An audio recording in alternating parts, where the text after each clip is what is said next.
श्री दुर्गाष्टोत्तरशतनाम स्तोत्रम्। ईश्वर उवाच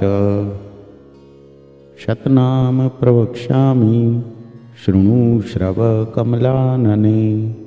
यस्य प्रसादमात्रेण दुर्गा प्रीता भवेत् सती।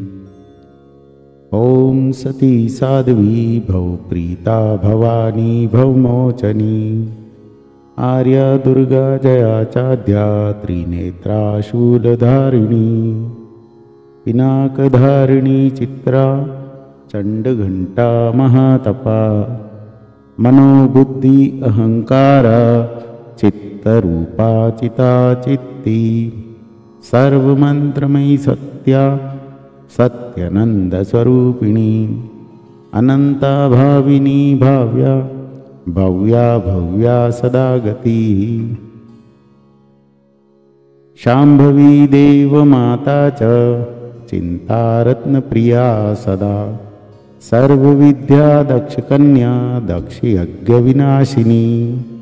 अपर्णानेकवर्णा च पाटला पाटलावती। पट्टा अम्बरपरिधाना कल्मञ्जीररञ्जिनी। अमेयविक्रमा क्रूरा सुन्दरी सुरसुन्दरी। वनदुर्गा च मातङ्गी मतङ्गमुनिपूजिता। ब्राह्मी माहेश्वरी चेन्द्री कौमारी वैष्णवी तथा।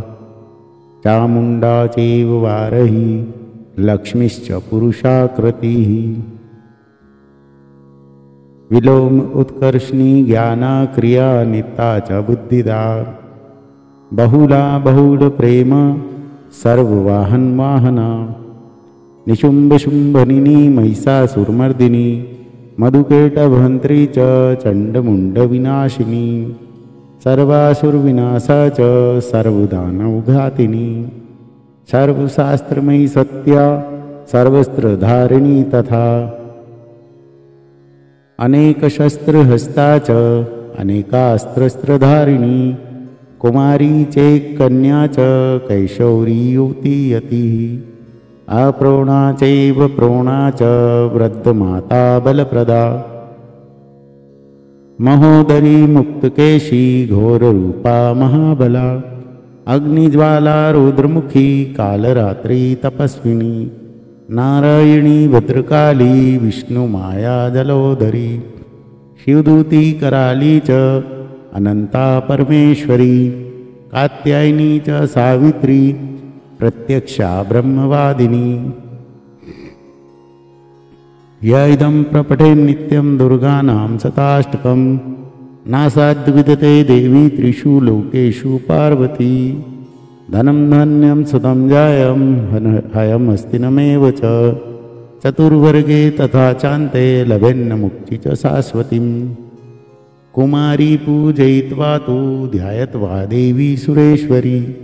पूजयते पर्या भक्त्या पठेन्नाम शताष्टकम्।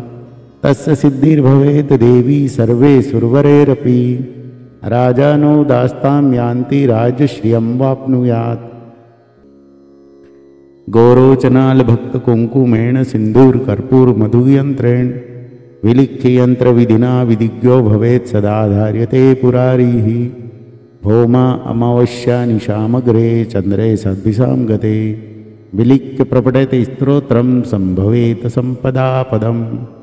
श्रीविश्वसारतन्त्रे दुर्गाष्टोत्तरशतनाम स्तोत्र समाप्तम्।